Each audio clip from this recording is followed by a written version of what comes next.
अभी तक आपने सुना, अब क्या होगा? क्या वाकई में मुझे बचाने आप नहीं आएंगे अमन जी? प्लीज़ आकर मुझे यहाँ से ले जाइए। मैं इस जिल्लत और गंदगी भरी ज़िंदगी में नहीं जी सकती। मेरे पास तो बस दोपहर तक का ही समय है। अब मैं क्या करूँगी? वो फूट फूट कर रोती हुई बेड पर गिर पड़ी थी। उसकी यादें पिछले दिनों में जाने लगी थी, जब अमन उसकी ज़िंदगी से जा चुका था। अब आगे सलोनी को रानी ने कमरे में लाकर बंद कर दिया था। वो अपने अमन को याद करके बहुत रो रही थी। फिर उसे लगभग 6 महीने पहले की बात याद आने लगी थी। अमन से रिश्ता टूटने के बाद सलोनी गुमसुम हो गई थी।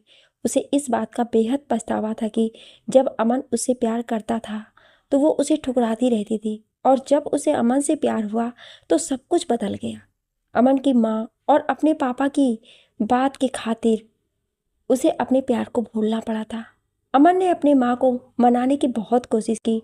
राघव और नेहा ने भी बहुत समझाया, पर सुनीता जी की आंखों पर जो अंधविश्वास की चादर बिछ चुकी थी वो उतर नहीं सकी थी। अमन ने गुस्से और दुख से खुद को अपने परिवार वालों से अलग थलग कर लिया था। वो अब घर में किसी से बात नहीं करता था। खाना भी थाने में होटल से मंगवा कर खा लिया करता था। फिर देर रात घर आता था और सीधे अपने कमरे में चला जाता था। अब सुनीता जी चाहती थी कि अमन सलोनी को भूलकर अपनी नई जिंदगी शुरू करे। इसके लिए वो कई लड़कियों की फोटो अमन को दिखाती रहती थी, पर वो कुछ नहीं बोलता था, बस गुस्से भरी नज़र उन पर डालकर चला जाता था। इस बार सुनीता जी ने बहुत खूबसूरत लड़की पसंद की थी। वो बेहद खुशी से उसके ऑफिस जाने के समय दिखाने आई थी। ये देख बेटा, ये लड़की तेरे साथ बेहद खूबसूरत लगेगी। तू हाँ कर दे तो मैं आज ही ये रिश्ता तय कर लूंगी।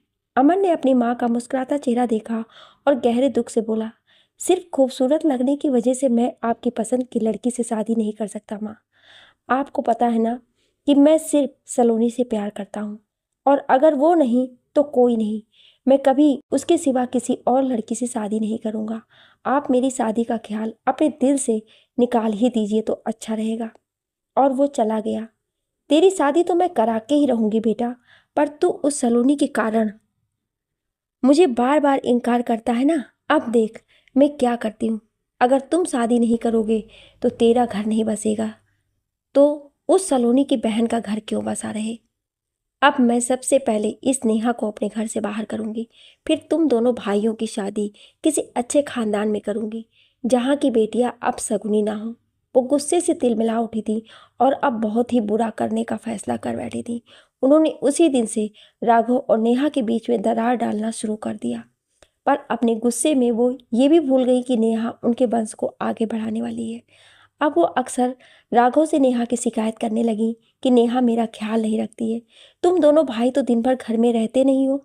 ये मुझे अपनी बहन का घर नहीं बस पाने के कारण परेशान करती है। मुझे ताना देती है, हमेशा झिझक कर बात करती है और मेरे मरने की दुआ मेरे मुंह पर ही करती है। नेहा का 6वां महीना शुरू हो गया था। वो बिन माँ की बच्ची थी। जब से शादी करके ससुराल आई थी अपनी सास को ही माँ मानती थी। राघव अपनी माँ की शिकायत सुन सुनकर थक गया तो नेहा से जानने बैठ गया था। नेहा, माँ ने तुम्हें हमेशा अपनी बेटी माना है, पर तुम सलोनी और अमन की शादी नहीं होने का गुस्सा उन पर क्यों निकालती हो? क्या तुम्हें हमारी शांत होती जिंदगी पसंद नहीं आ रही है? वो नाराजगी से बोल रहा था। राघव जी, मैं अपने बच्चे की कसम खाकर कहती हूँ, मैं माँ के साथ ऐसा कुछ नहीं कर सकती हूँ। मैं बहुत दिन से आपसे बात करना चाहती थी, पर आपको बताने में मुझे शर्म आती थी। वो रोने लगी थी। माँ खुद मुझे देवर जी के गुस्से के लिए फटकारती हैं, हमेशा मेरे खाने पीने पर नज़र रखती हैं, हर रोज़ अपनी मर्जी से खाने का मेनू डिसाइड करती हैं। अगर मैं कुछ बनाकर खाना चाहूँ तो मुझे अपने पापा के घर चले जाने को बोलती हैं। आज भी मुझसे लौकी की सब्जी खाई नहीं गई, पर उन्होंने आलू की कटी भुजिया मेरे हाथ से छीनकर कचरे में फेंक दी। मैं ठीक से खा भी नहीं पाती हूँ। माँ खुद तो घर के किसी भी काम में मेरी कोई मदद नहीं करती हैं। ऊपर से उन्होंने काम वाली बाई को भी निकाल दिया है। उनका कहना है कि बाई साफ सफाई का ख्याल नहीं रखती है। मैं घर में अकेले रहकर जब उनसे कुछ बात करने जाती हूँ तो वो अपना कमरा बंद कर लेती हैं। अब आप बोलिए मेरी क्या गलती है? मैंने तो अपनी माँ को बचपन में ही खो दिया था। अब आपकी माँ ही मेरी माँ है, पर सलोनी की वजह से वो मुझे हमेशा परेशान करती हैं। वो एक सांस में सब भूल गई थी। अपनी माँ की ऐसी खराब हरकतें सुनकर राघव बेहद परेशान हो गया था। वो नेहा की बिगड़ती हालत देख रहा था, पर अपनी माँ को कुछ कहता तो वो उल्टे रोने लगती थी। राघव ने अमन से माँ को समझाने को कहा तो वो चुप हो गया। राघव इन सब से परेशान होकर नेहा को ही समझाने लगा था। देखो नेहा, मैं माँ को नहीं समझा पा रहा हूँ। अब हम सबके लिए अच्छा होगा कि तुम ही समझ जाओ। वो जो बोलती हैं वही किया करो। तुम दोनों के बीच में मैं पिसा जा रहा हूँ। मेरे ऑफिस पे ढेर सारा काम पेंडिंग पड़ा है, पर घर की वजह से मेरे दिमाग में हमेशा टेंशन रहता है। कई रातों से मैं सो नहीं पाता हूँ। ऐसा लगता है कि मैं जल्दी ही पागल हो जाऊँगा। वो अपने बालों को कसकर पीछे बोला था। नेहा बस बेबसी से उसकी सूरत देखती हुई अपना सर हाँ में हिलाकर रह गई थी। इसी बीच एक दिन नेहा को किचन में काम करते वक्त चक्कर आ गया था। वो मदद के लिए सुनीता जी को आवाज़ देने लगी थी। वो आई, पर उसे गिरा हुआ देखकर वापस चली गई। नेहा बहुत मुश्किल से उठ पाई थी। वो जल्दी से राघव को फ़ोन करके घर आने को बोली थी। राघव घबराहट में जल्दी से घर आया। उसे बेदम लेटा देखकर तुरंत डॉक्टर के पास ले गया था। मिस्टर राघव, आप शायद इनका बिल्कुल भी ख्याल नहीं रखते हैं। अभी नेहा को अच्छी डाइट के साथ आराम की भी सख्त ज़रूरत है। इसके बॉडी को पूरी खुराक नहीं मिल रही है। ऐसे में माँ बच्चा दोनों पर खतरा आ सकता है। यदि इसकी कमजोरी ऐसी रही तो जन्म के समय माँ या बच्चे में से कोई एक ही बच सकता है, डॉक्टर ने बहुत नाराज होकर कहा था। राघव बेहद डर गया था। वो घर आकर सुनीता जी को डॉक्टर की सारी बात बताने लगा था, पर वो बीच में ही उठकर चलती बनी और जाते जाते बोल गई थी, इन नए जमाने की लड़कियों के अलग ही नखरे हैं। मैंने भी 2 बच्चे जने हैं। ये और डॉक्टर दोनों झूठ बोल रहे हैं। जरूर इसने अकेले में उसे ये सब तुमसे कहने को बोला होगा। इसे कमजोरी कैसे होगी? सारा दिन तो ये बस खाती है और सोती रहती है। जब ये गिरी तो मुझे बुलाया भी नहीं और सीधे तुम्हें ऑफिस से बुलाकर परेशान किया। मुझे तो लगता है कि ये गिरने की बात झूठी ही बोल रही है और तू इसके बाद में आकर अपनी माँ को ही गलत समझ रहा है। राघव को बेहद गुस्सा आया था। माँ, नेहा अकेले में डॉक्टर से मिली तक नहीं है और आप इसकी सारी बातों को झूठ बता रही हैं। इसके सच बताने और खुद भी अपने आंखों से देखने के बाद भी मैंने हमेशा इसे ही चुप कराया है, पर लगता है आपसे मेरी खुशी बर्दाश्त नहीं हो रही है। आप सलोनी से नफरत करने के चक्कर में अपने आने वाले वंश को जन्म देने वाली लड़की को भूल चुकी हैं। आपकी यही मर्जी है ना कि नेहा यहाँ से चली जाए? तो फिर ठीक है। वो गुस्से में एक फैसला ले चुका था। उसकी बातों से घबराकर नेहा कुर्सी पर गिर चुकी थी। सुनीता जी को अपने बेटे की बात सुनकर बहुत गुस्सा आने लगा था, पर वो जो चाहती थी वही होने जा रहा था, इसलिए चुप रहकर बस राघव को देखती रही थी। नेहा, तुम अभी अपना सारा सामान समेटो। मैं तुम्हें इसी वक्त तुम्हारे पापा के घर हमेशा के लिए छोड़ आऊँगा। अगर तुम यहाँ रही तो ना तुम जिंदा रहोगी और ना ही तुम्हारा बच्चा। इसीलिए अभी अपनी और बच्चे की जान बचाओ। बाकी बातें मैं बाद में देख लूँगा। वो नेहा का बाजू पकड़े अपने कमरे की तरफ चल पड़ा था। कुछ ही देर में राघव खुद ही नेहा का सारा सामान पैक करके बारी बारी से गाड़ी में रखता जा रहा था। नेहा तेजी से सुनीता जी के पास आकर उनका पैर पकड़ के ली थी और वो रोते हुए सुनीता जी से राघव को रोकने की मिन्नतें करने लगी थी, पर सुनीता जी उठकर अपने कमरे में चली गई थी। राघव नेहा का सारा सामान गाड़ी में बंद कर उसे खींचते हुए ले गया था। वो उसे लेकर निर्मल जी के घर चल पड़ा था। सारे रास्ते नेहा रोती रही। निर्मल जी और सलोनी उन दोनों को ढेर सारे सामानों के साथ देखकर घबरा गए थे। राघव ने बैठकर निर्मल जी को अपने घर की सारी स्थिति बताई थी।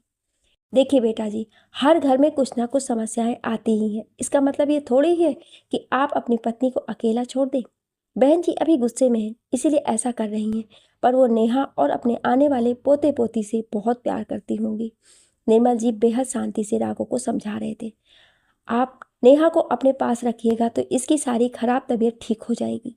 अभी 2-3 दिन नेहा को यहीं रहने दीजिए, फिर आकर ले जाइएगा। इतने समय में इसकी तबीयत भी ठीक हो जाएगी और बहन जी का गुस्सा भी उतर जाएगा।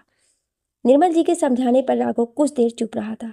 फिर नेहा की बिगड़ी हालत और कमजोर पड़ते वजूद को देखकर बेहद लाचारी से बोला था, पापा जी, मेरी माँ का गुस्सा बिना अमन की शादी किए नहीं उतरेगा और वो शादी नहीं करेगा। अभी नेहा को अच्छी देखभाल की ज़रूरत है, इसीलिए आप इसे अपने पास ही रखिए। ये अभी यहीं रहेगी। इसकी डिलीवरी होने के बाद मैं अलग घर लेकर नेहा को ले जाऊंगा। फिर वो रोती हुई नेहा को छोड़कर चला गया था। सलोनी चुपचाप अपनी बहन को संभालने लगी थी।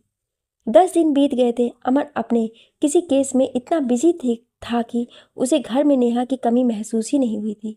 वैसे भी उसने सबसे 2 पल बैठकर बात करना भी तो छोड़ दिया था। फिर एक दिन वो नेहा का हाल जानने के लिए उसके कमरे में गया तो वो खाली पड़ा था। फिर काम वाली बाई ने बताया कि चाची ने बहुरानी के रहते उसे काम से निकाल दिया था और अब उसे रखकर बहुरानी को हमेशा के लिए मायके भेज दिया है। ये बात सुनकर वो सुन्न रह गया था। उसे अपनी माँ की ओछी हरकतों पर बेहद शर्म आ रही थी।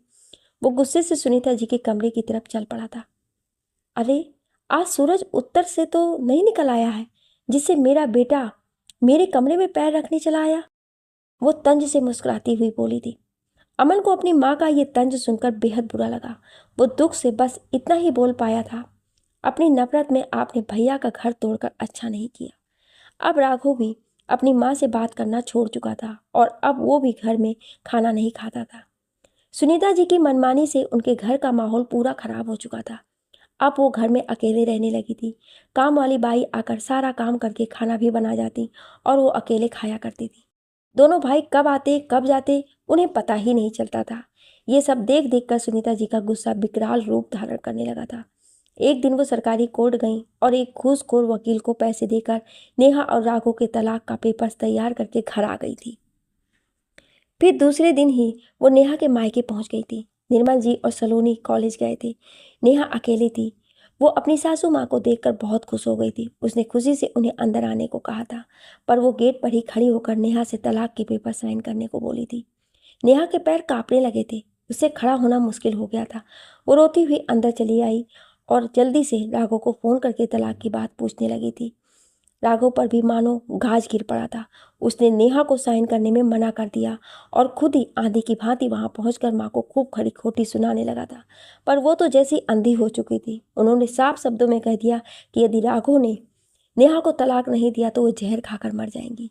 राघव को यकीन नहीं हुआ कि ये वही माँ है जो बचपन से उन दोनों भाइयों की खुशियों के कारण हजारों कष्ट झेलती आई थी। पर अब उन्होंने अपनी नफरत में पहले अमन को सलोनी से दूर किया और अब उसे और नेहा को अलग करना चाहती थी। राघव को कंपनी काम से जापान भेजना चाह रही थी, मगर वो नेहा की डिलीवरी के कारण इनकार करता आ रहा था। अपनी माँ का ये रूप देखकर अब उसने तय कर लिया था कि वो सब कुछ छोड़कर जापान चला जाएगा। माँ, आपको मुझे नेहा से दूर करना है ना, तो आप भी आज मेरा अंतिम फैसला सुन लीजिए। मैं नेहा को तलाक नहीं दूंगा और ना ही अब आपकी आंखों के सामने रहूंगा। मैं कल ही सब कुछ छोड़कर हमेशा के लिए जापान चला जाऊंगा। इस दुनिया में अब कोई मेरा नहीं है, क्योंकि जब मेरी माँ ही मेरी दुश्मन बन गई है तो अब कोई रिश्ता नाता मेरे लिए मायने नहीं रखता। आप अब अकेली खुशी से रहिए और अब नेहा से भी दूर रहिए। बोलकर वो जाने लगा था, पर नेहा ने उसका हाथ थाम लिया था। राघव जी, मुझे भी अपने साथ ले चलिए। मैं आपके बिना नहीं जी सकती। अभी हमारे बच्चे को हम दोनों के प्यार की ज़रूरत है। प्लीज़ ऐसा कदम मत उठाइए। वो रोते हुए उसकी पीठ से लिपट गई थी, पर राघव गुस्से से उसे खुद से हटाकर चला गया था।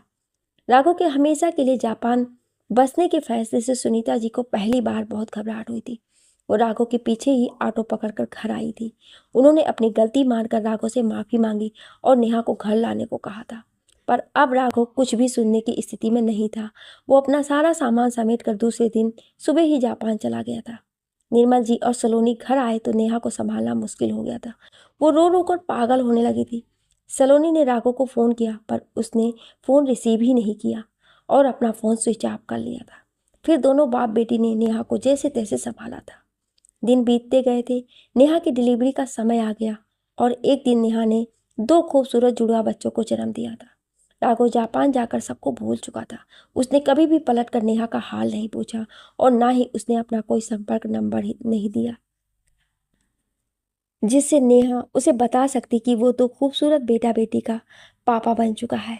सुनीता जी को निर्मल जी फ़ोन कर दादी बनने की बधाई दी थी, पर वो उनकी बेटियों को अपने घर के बिखरने का इल्ज़ाम लगाकर खूब खरी खोटी सुना दी और बोली कि जब मेरा बेटा मेरा नहीं रहा तो उसके बच्चे के आने की कोई खुशी नहीं है मुझे। इधर अमन चाचा बनने की बात सुनकर बेहद खुश हो गया था। वो ढेर सारे कपड़े, खिलौने और भी कई ज़रूरत के सामान लेकर नेहा के पास उसके घर पहुंच गया था।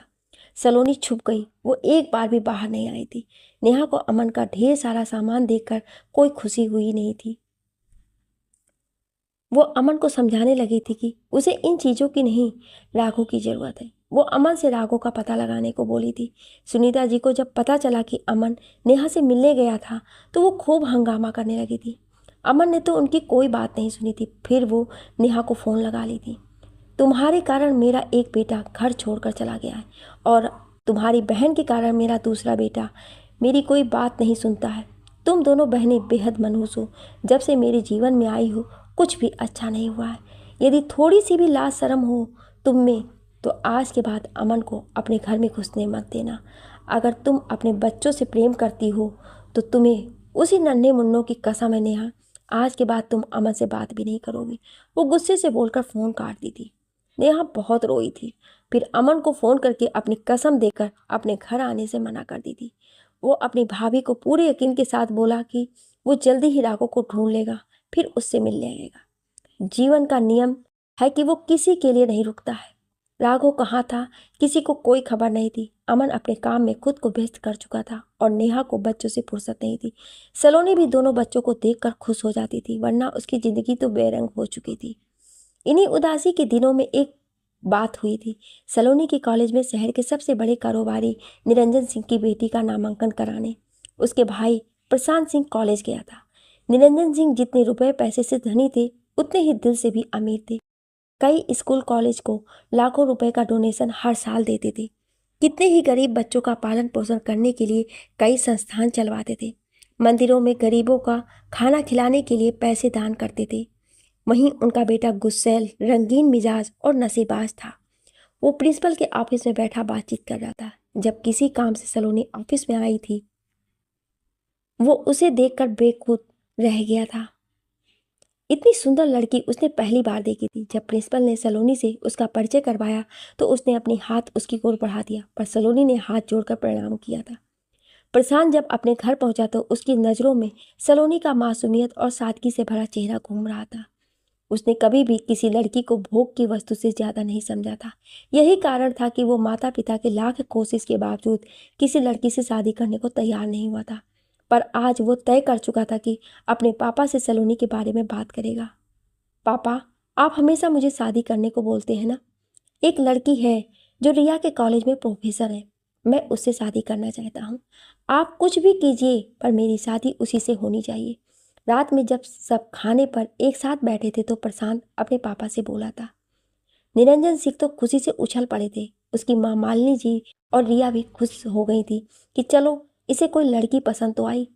वो कितना भी बुरा था पर था तो उनका इकलौता बेटा। निरंजन सिंह का वंश उसी से आगे बढ़ता, इसीलिए वो उसे भरोसा दिलाकर कि कल ही वो सारी बात का पता लगाएंगे। दूसरे दिन निरंजन सिंह कॉलेज के एक प्रोफेसर से मिले थे और सलोनी के बारे में सारी जानकारी लेकर घर आए थे। वो अब देर ना कर उसी शाम मालिनी जी के साथ सलोनी के घर पहुंच गए थे। निर्मल जी को निरंजन जी के बारे में सारी बातों की जानकारी थी, पर उन्हें प्रशांत सिंह के बारे में कुछ नहीं पता था। वो अपनी सलोनी के लिए उनके इकलौते बेटे के लिए रिश्ता लेकर आने की बात सुनकर बेहद खुश हो गए थे। उन्होंने उनका स्वागत काफ़ी अच्छे तरीके से किया था। सबके चाय नाश्ते के बाद निरंजन सिंह सीधे मंगनी और शादी की बात करने लगे थे। नेहा तो चौंक कर रह गई थी। वो अपने पापा को इशारे से मना करने लगी थी। निर्मल जी निरंजन जी को कुछ स्पष्ट जवाब ना देकर सोचकर बताने की बोले थे। निरंजन सिंह इसे एक पिता की उलझन समझकर सलोनी को एक बार दिखाने को बोले थे। अब निर्मल जी नेहा को इशारे से सलोनी को लाने को बोले थे। सलोनी आई तो निरंजन जी और मालिनी जी उसकी सुंदरता से गुंग रह गए थे।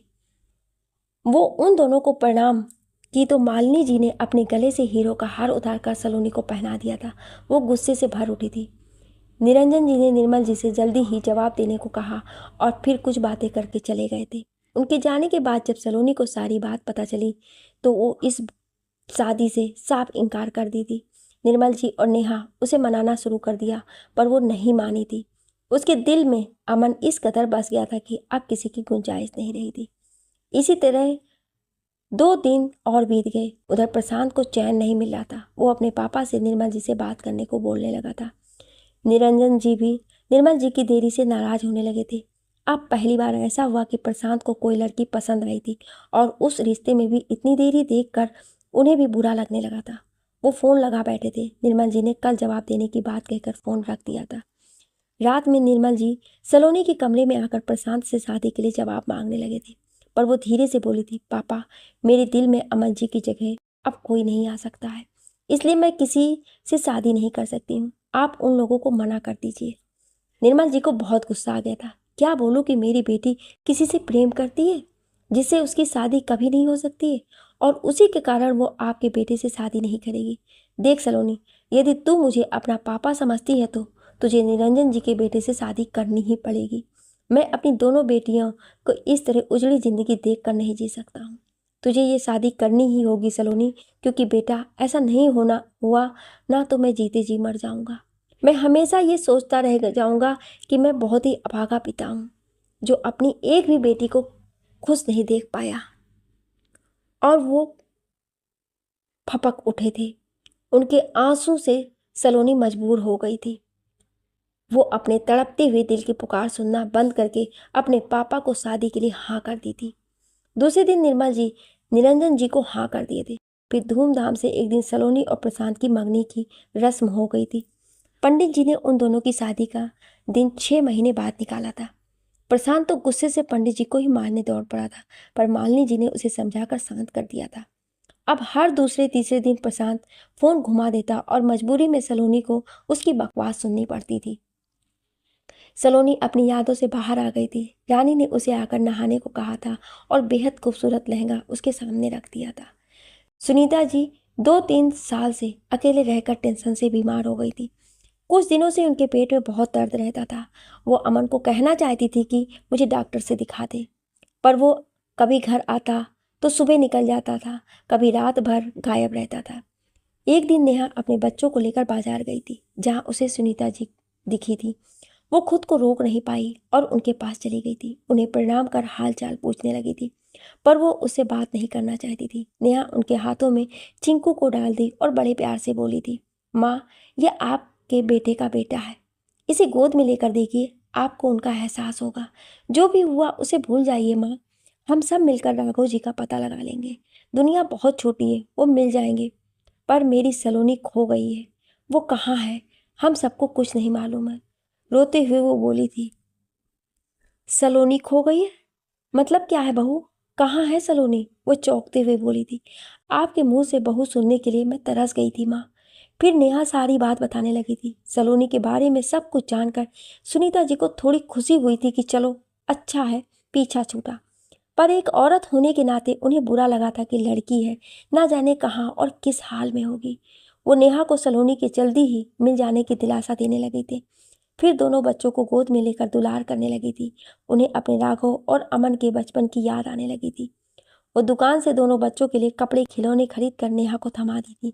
फिर वो निर्मल जी का हाल समाचार भी पूछने लगी थी।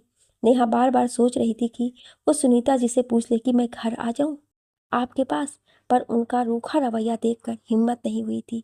वो उसे बच्चों का ध्यान रखने भूलकर चली गई थी। इधर अमन पूरे शहर में अपने खबरियों को काम पर लगा रखा था। उस रात अमन को एक खबरी का फोन आया था। साहब जी, शहर से दूर एक बहुत बड़ी इमारत है जहाँ पर अक्सर पार्टीज होती रहती हैं। वहाँ रातों को बड़ी बड़ी गाड़ियों में ना जाने क्या लाया जाता है, पर देर रात को लड़कियों की चीखने चिल्लाने की आवाज़ आती है। अपने खबरी की बात सुनकर अमन के कान खड़े हो गए थे। वो अपने साथ 3-4 सिपाही लेकर आधी रात में उस जगह पर पहुंच गया था। अमन वहां जाकर ऊंची ऊंची दीवारों से घिरा इमारत देखकर चौंक गया था। उस इमारत का मुख्य द्वार अंदर से बंद था और तेज संगीत की आवाज बाहर तक आ रही थी। अमन चारों तरफ घूमकर उसके अंदर जाने का रास्ता ढूंढने लगा था, पर किसी भी तरफ से कोई खिड़की तक नहीं थी। फिर अमन पीछे की तरफ गया था। वहां उसे बेहद ऊंचाई पर शीशे से ढका एक रोशनदान दिखा था।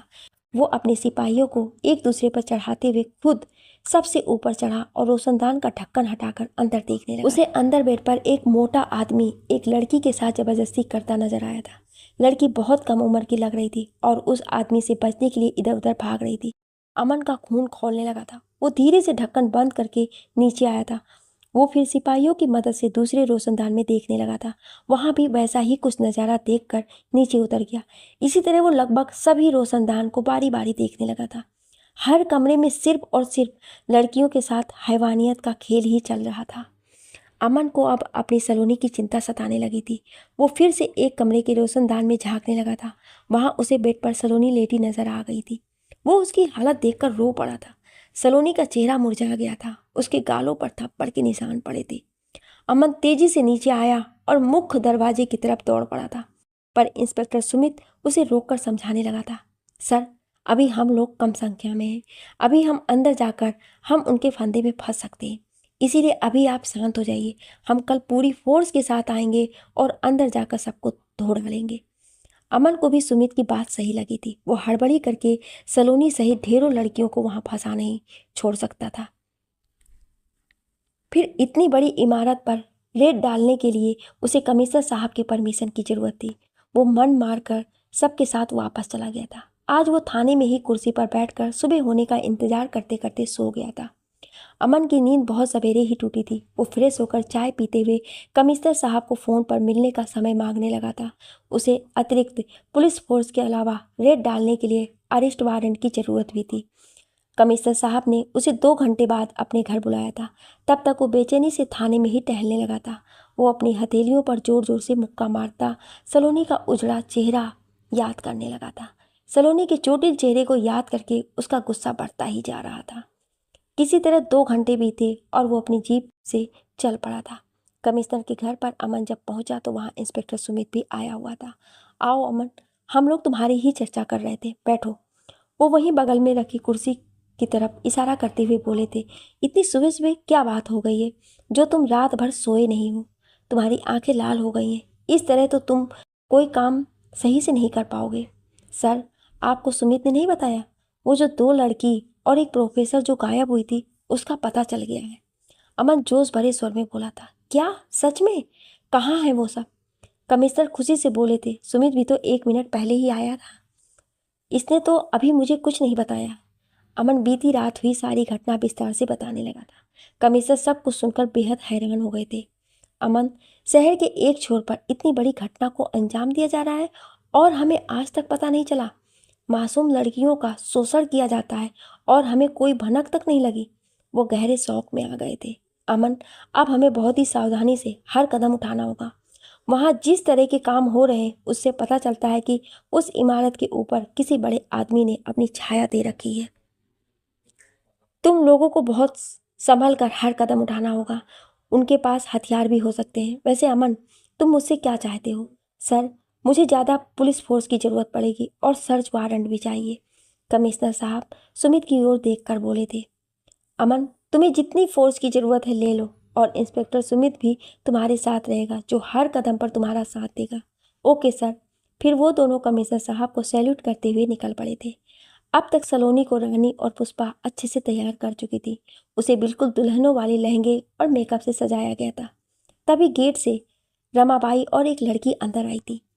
देख तो रेखा, कितनी हसीन लग रही है मेरी सल्लो रानी। रमाबाई हंसकर सलोनी की ओर देखती हुई बोली थी।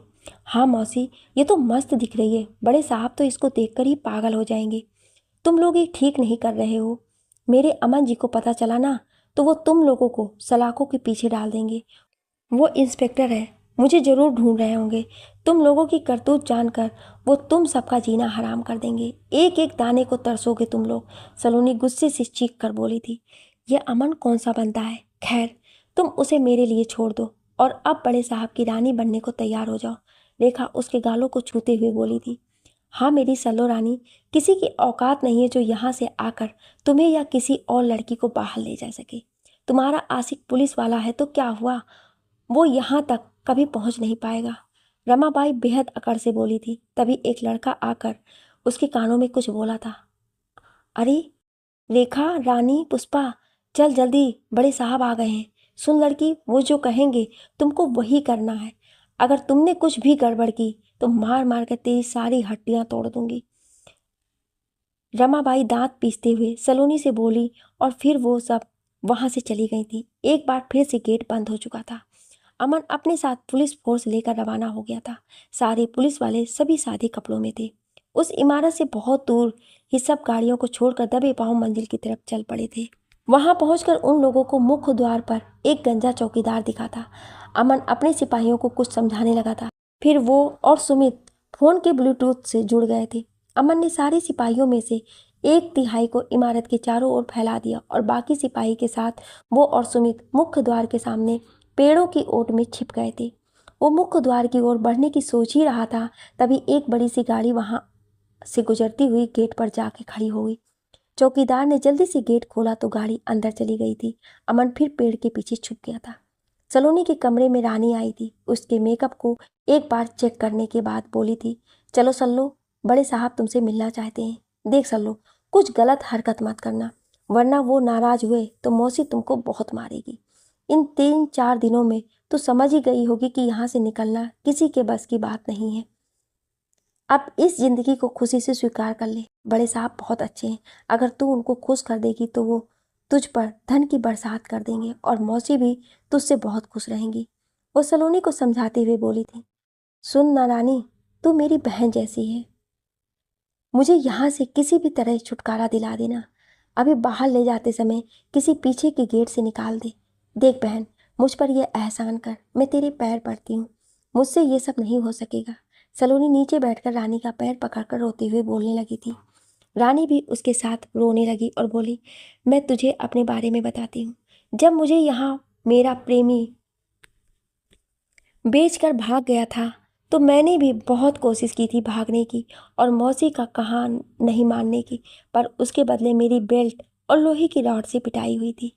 फिर जब मुझे बड़े साहब के पास भेजा गया तो मैंने उनको बहुत ज़ोर से धक्का दिया और दरवाज़ा खोलकर बाहर भाग गई थी। उनका सर दीवार से लगकर घायल हो गया था। उस गलती की बहुत बड़ी सज़ा मुझे बड़े साहब ने दी थी। यहाँ पर जितने भी लोग डांस देखने आए थे उन सब से बड़े साहब और मौसी ने मेरा रेप करवाया था। मैं मरणासन स्थिति में पहुंच चुकी थी, पर किसी को थोड़ी भी दया नहीं आई थी। फिर पूरी रात मैंने दर्द झेला और जिंदा भी रही।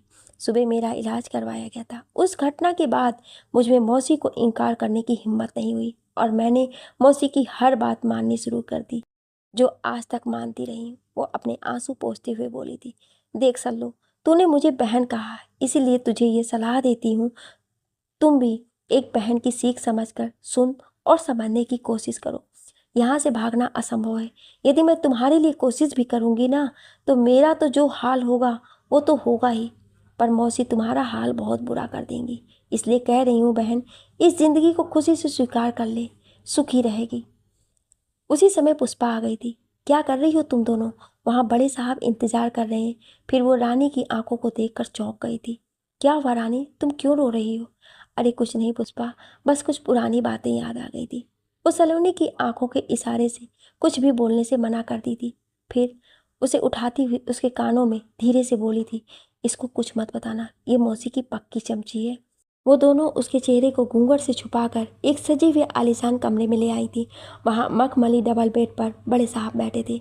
आओ रानी, आओ, आज तो तुम कमाल की सुंदर लग रही हो, पर अभी तो जिसको लाई हो उसे दिखाओ, बाद में तुझे भी देखूंगा। कुटिलता से मुस्कुराते हुए वो बोला था। रानी सलोनी को पकड़े हुए उसके शरीर की थरथराहट को महसूस कर रही थी।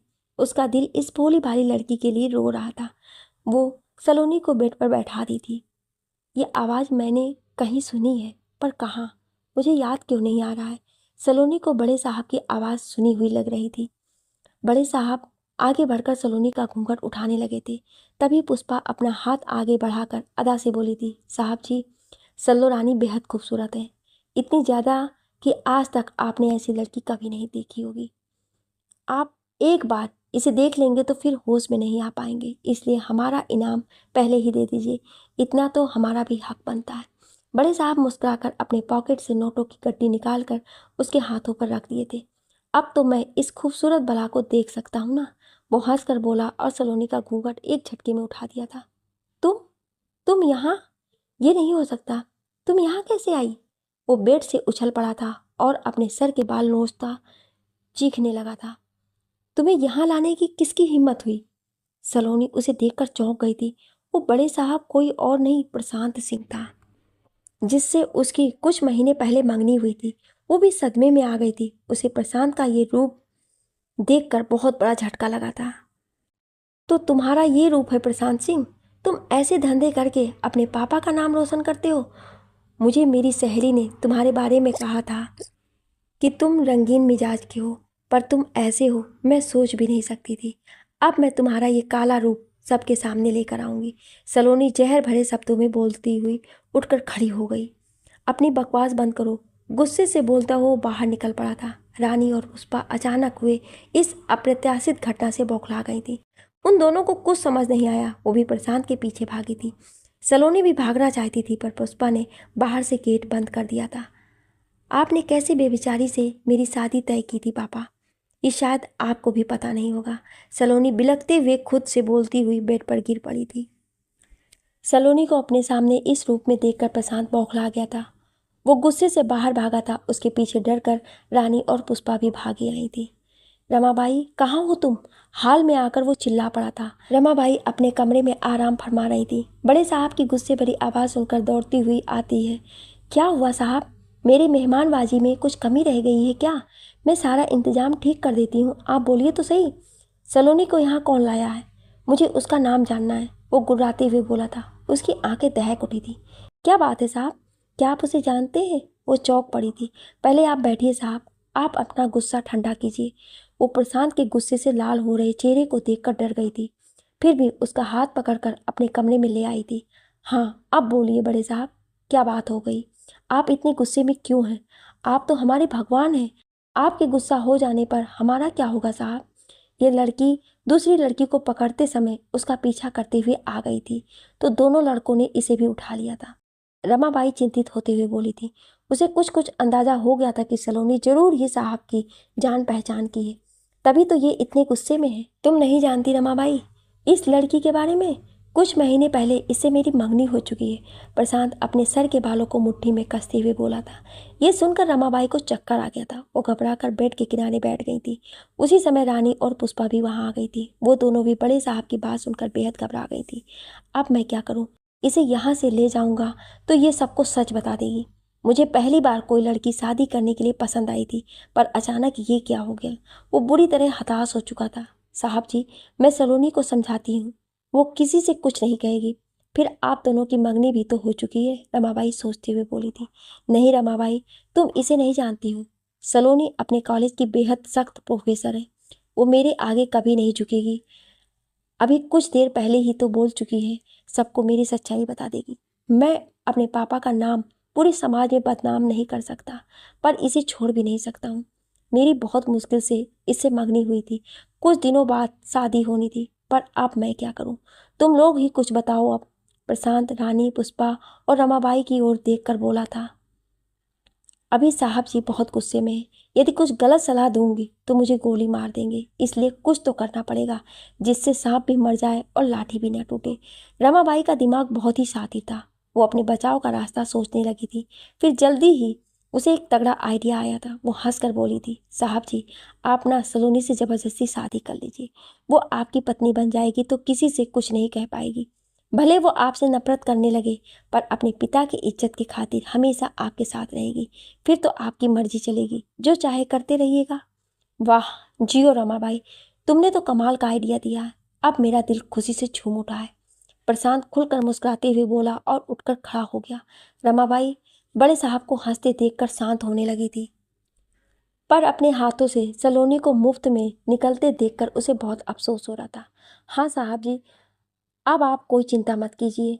अभी सलोनी दुल्हन की तरह सजी हुई है। मैं अभी ही आप दोनों की शादी करवा देती हूँ। वो ऊपरी मन से हंसकर बोली और सबको बुलाने लगी थी। अरे सागर, समीर, राहुल, राजा, यहाँ आओ। क्या हुआ मौसी, तुम इतनी जोर से क्यों चिल्ला रही हो? वो सब एक साथ दौड़े आए थे। तुम लोग जल्दी से पंडित जी को बुला लाओ, आज हमारे बड़े साहब की यहाँ शादी होगी। रमाबाई खुश होने की नाटक करते हुए बोली थी। अपना नाटक बंद करो रमाबाई, तुम्हारी इस घटिया जगह पर मेरी शादी नहीं होगी। रानी, पुष्पा, तुम लोग सलोनी को लेकर आओ, हम अभी मंदिर में जाकर शादी करेंगे। प्रशांत गुस्से से बोला था। वो दोनों जल्दी से बाहर भागी थी। सलोनी को लाने उस कमरे में गई तो वो आहट सुनकर गेट की ओट में छुप गई थी। रानी पुष्पा अंदर गई तो सलोनी जल्दी से बाहर निकलकर दरवाजा बंद कर दी और भागने लगी थी। गलियारे से होते हुए वो हॉल में पहुंची और वहां से मुख्य द्वार की ओर भागी थी, पर उसके पैरों की पायल की आवाज से प्रशांत दौड़कर बाहर निकला था। सलोनी को भागते देख उसका दिमाग फट पड़ा था। उसने दौड़कर सलोनी को पकड़ लिया था। तुमने यहाँ से भागने की सोची भी कैसे सलोनी? तुम मेरी होने वाली पत्नी हो। तुम यहाँ से बस मेरे साथ जाओगी। कुछ देर में हमारी शादी होगी, फिर मैं तुम्हें अपने घर ले जाऊंगा। उसे खींचते हुए प्रशांत मेन गेट की तरफ बढ़ चला था। रमाबाई, रानी और पुष्पा के साथ बहुत सारे लड़के खड़े होकर उसे सलोनी को खींच कर ले जाते देख रहे थे। वो जोर से रोती चिल्ला रही थी और रमाबाई का दिल अपने लाखों रुपए हाथ से निकलते देखकर अफसोस कर रहा था। प्रशांत ने सलोनी को अपनी कार में बैठाया और दूसरी ओर से खुद बैठकर गाड़ी चलाने लगा था। नहीं, मैं तुम्हारे जैसे राक्षस से शादी नहीं करूंगी। बचाओ बचाओ, कोई है, मुझे इस नीच इंसान से बचाओ। वो रोते हुए चिल्लाने लगी थी। हॉर्न की आवाज़ सुनकर चौकीदार चौंक पड़ा था। वो तेजी से फाटक खोलने लगा था। वहीं कुछ दूरी पर पेड़ों की ओट में छुपे अमन को उस सफ़ेद मर्सिडीज की फ्रंट सीट पर रोती बिलखती सलोनी दिखने लगी थी, जो गेट को धकेल रही थी।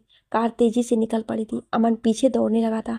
प्रशांत गाड़ी चलाते हुए अपने आदमियों को फ़ोन करके मंदिर पर आने को बोला था।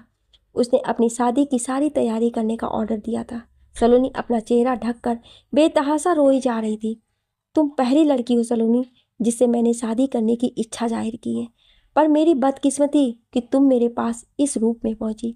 मैंने तुमसे प्यार किया सलोनी, इसीलिए तुम्हें खुद से दूर नहीं जाने दूंगा। हमारी शादी आज ही होगी और तुम्हें अपने पापा की इज्जत रखने की खातिर मेरा साथ स्वीकार करना होगा। उसका बाजू पकड़कर अपनी तरफ खींचते हुए बेशर्मी से बोला था। नहीं नहीं, मैं तुमसे शादी नहीं करूंगी। तुम जैसे आदमी की पत्नी बनने से अच्छा है मेरे लिए मर जाना होगा। छोड़ो मुझे, मुझे नफरत है तुमसे। तुमने ना जाने कितने मासूमों की जिंदगी बर्बाद कर दी है। वो चीखती हुई अपना हाथ छुड़ाने की कोशिश करने लगी थी। तुम जितना चिल्लाना चाहती हो चिल्ला लो सलोनी, आज तुम्हारी आवाज़ सुनने कोई नहीं आएगा। आज हमारी शादी के बाद मैं तुम्हारी ये धारदार जुबान काट कर रख दूंगा। वो ठहाके लगाते हुए बोला था। सलोनी रोने के सिवा कुछ नहीं कर सकती थी। उसे अपने अमन जी अभी भी पूरा भरोसा था कि वो आकर उसे बचा लेगा, पर अब वो भरोसा टूट रहा था। वो अपनी बेबसी पर तड़पती अपने पापा और दीदी को याद करने लगी थी। अमन गाड़ी के पीछे कितना दौड़ता, वो रुक गया और सुमित के पास गया था। उसने सुमित को उस इमारत के अंदर फोर्स के साथ जाकर छापा मारने को कहा और खुद कुछ सिपाहियों को लेकर सलोनी को ढूंढने चल पड़ा था। अमन बहुत दूर तक उस गाड़ी को ढूंढकर थक गया था, पर वो सफ़ेद मर्सिडीज कहीं गुम हो चुकी थी। फिर वो हार कर गाड़ी किनारे लगाता सुमित को फ़ोन लगाने लगा था। सुमित, क्या स्थिति है वहाँ की? तुम लोग ठीक हो ना? अगर ज़रूरत पड़ेगी तो मैं और फोर्स बुला लूँगा। नो सर, सब ठीक है। हम इतनी ज़्यादा की संख्या में हैं कि ये लोग कुछ नहीं कर पाएंगे। यहाँ के बॉस एक 50 साल की औरत है, जिसके इशारों पर ये यहाँ लड़कियों से जिस्म फरोशी करवाई जाती है। इस धंधे में इसका साथ बड़े साहब देता आया है। वो अभी कुछ देर पहले एक लड़की को लेकर भागा है। मैंने सबको गिरफ्तार कर लिया है और अभी सबको गाड़ी में बैठाया जा रहा है। सर, यहाँ बहुत ही कम उम्र की लड़कियाँ भी हैं जिन्हें बहुत मारा पीटा गया है। सबके चेहरे पर चोट के निशान पड़े हैं और ये कई दिनों से भूखी प्यासी भी हैं। यहाँ ऐसा कोई भी ऐसी नहीं है जो खुशी से यहाँ आई हो। इन सबको दूसरे शहरों और गाँवों से प्यार के जाल में फंसा कर या ज़बरदस्ती पकड़ कर लाया गया है। इन सबको इलाज की ज़रूरत है सर। मैं इन सबको अभी हॉस्पिटल भेज रहा हूँ। सुमित, तुम बेहद समझदार हो। मैं वहाँ का पूरा कमांड तुम्हारे हाथ में देकर आया हूँ। तुम जो फैसला लोगे सही ही होगा। फिर वो बहुत मायूस होकर बोला था, यार, जिस गाड़ी के पीछे मैं भागा था वो गाड़ी तो उस लड़की को लेकर कहीं गायब हो गई है। तुम जरा उस औरत को पुलिसिया डंडा दिखाकर पूछो वो आदमी उस लड़की को लेकर कहाँ गया है। उसी समय रास्ते से एक मिनी ट्रक बहुत तेजी से अमन के पास से गुजरी थी। उसमें सारे के सारे गुंडे मवाले जैसे दिखने वाले लड़के भरे थे। वो जोर जोर से हल्ला करते हुए जा रहे थे। अमन गुस्से से फ़ोन काटकर उन लड़कों को पीछा करने लगा था।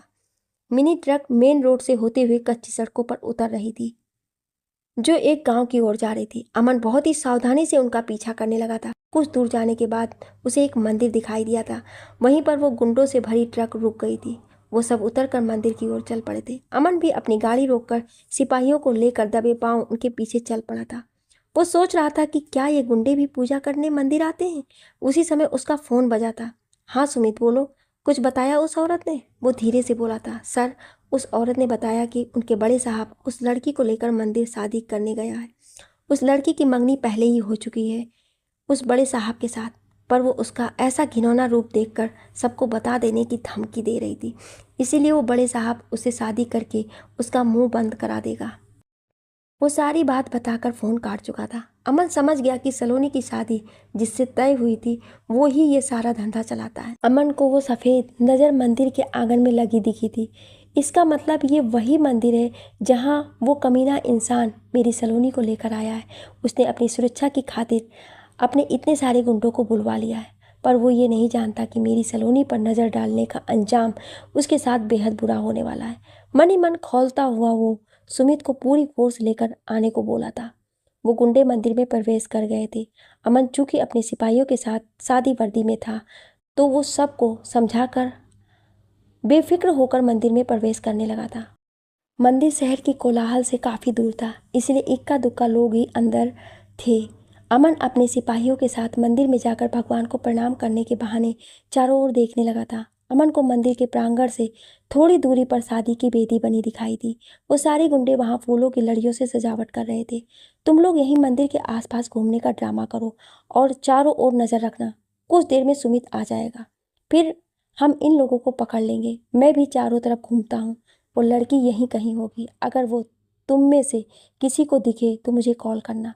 सर, जरा ध्यान से, ये लोग बहुत खतरनाक दिख रहे हैं। अगर आपको हम में से किसी की ज़रूरत पड़े तो एक कॉल कर दीजिएगा, एक सिपाही अमन से बोला था। वो उदासी में भी मुस्कुरा पड़ा था। क्या आप इस कहानी का अगला भाग सुनना चाहते हैं? तो कमेंट में यस या नो ज़रूर लिखिएगा। Thank you.